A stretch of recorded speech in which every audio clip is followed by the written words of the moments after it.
Hello friend, এই মুহূর্তের সবথেকে আলোচিত বিষয় মহার্ঘ ভাতা, বকেয়া মহার্ঘ ভাতা।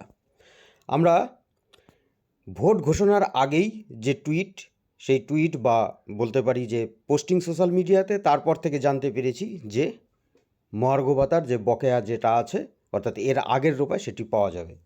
এবার আপনাদের সঙ্গে সেই বিষয় নিয়ে আজকে যে নোটিফিকেশনগুলো হলো, পরপর 3টে নোটিফিকেশন, যদিও সেটি 13 মার্চ 2026 বলা আছে সেখানে, যদিও আজকে সেগুলি পাওয়া যাচ্ছে, সেটা নিয়ে আজকে আপনাদের সামনে বিষয়টি তুলে ধরব। এখানে যে মহার্ঘ ভাতাটি দেওয়া হবে বকেয়া, তাকে বিভিন্ন ফেজে ভাগ করা হয়েছে। এবার সেই ফেজের মধ্যে যেহেতু এই যে আগের রোপা, সেই রোপার 2019 31শে ডিসেম্বর পর্যন্ত যা লাগু ছিল, সেই অনুযায়ী যে মহার্ঘ ভাতা বকেয়া ছিল AICPI অনুযায়ী, তার যে বিভিন্ন ফেজগুলো, সেই ফেজগুলোর মধ্যে প্রথম যেভাবে বলা হলো, সেক্ষেত্রে বলছি শুধুমাত্র সরকারি কর্মচারীদের ক্ষেত্রে, আবারও বলছি যে শুধুমাত্র সরকারি কর্মচারী যারা, তাদের ক্ষেত্রে গভর্নমেন্ট এমপ্লয়িজ, কিন্তু শিক্ষক শিক্ষিকা অর্থাৎ গভর্নমেন্ট এইডেড বা গভর্নমেন্ট স্পন্সর্ড বা সরকার পোষিত অন্যান্য যে দপ্তরগুলো আছে, যারা সরাসরি সরকারি চাকুরিজীবী নয়, গভর্নমেন্ট এমপ্লয়ি নয় বলা যেতে পারে, তাদের জন্য কিন্তু আলাদা।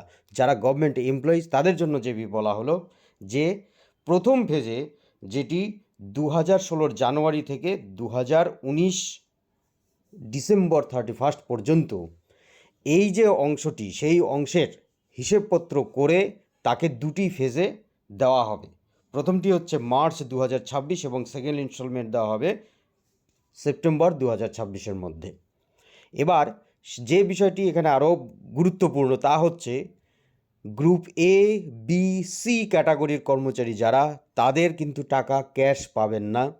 সেই টাকাটি পাবেন পিএফের মাধ্যমে। একদম পরিষ্কার বলা আছে যে গ্রুপ A, B, C তারা পাবেন হচ্ছে পিএফে, তাদের জিপিএফে সেটি জমা হবে, এবং সেক্ষেত্রেও নিয়ম আছে যে সেই টাকাটি 24 মাসের জন্য কিন্তু লক পিরিয়ড করে দেওয়া হচ্ছে, অর্থাৎ 24 মাসের মধ্যে তারা তুলতে পারবেন না। কিন্তু কন্ডিশন আছে, যদি দেখা গেলো সে রিটায়ার করে যাবে বা ফ্যামিলি কোনো কারণে ডেথ হলো বা কিছু হলো, সেক্ষেত্রে তারা পেয়ে যাবেন, সেটা আলাদা বিষয়।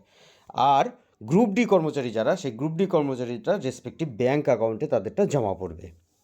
এক্ষেত্রে বলে রাখি যে শিক্ষক শিক্ষিকা, শিক্ষাকর্মী বা সরকারের যে পোষিত যে সমস্ত অফিসগুলো আছে, সেই সমস্ত অফিসের যে কর্মচারী যারা আছে, তাদের এরিয়ারের হিসাব এই মুহূর্তে সম্ভব নয়, কারণ তাদের কাছে সরাসরি হিসেব নেই। সেই অনুযায়ী বিজ্ঞপ্তি জারি হয়েছে, সেই বিজ্ঞপ্তি অনুযায়ী এই রকম কর্মচারীরা সেটা রেসপেক্টিভ অফিস থেকে যেভাবে হিসেব যাবে, তারপর সেটি হিসেব করে দেওয়া হবে এবং তার পরবর্তীতে বিজ্ঞপ্তির জন্য আবার অপেক্ষা করতে হবে।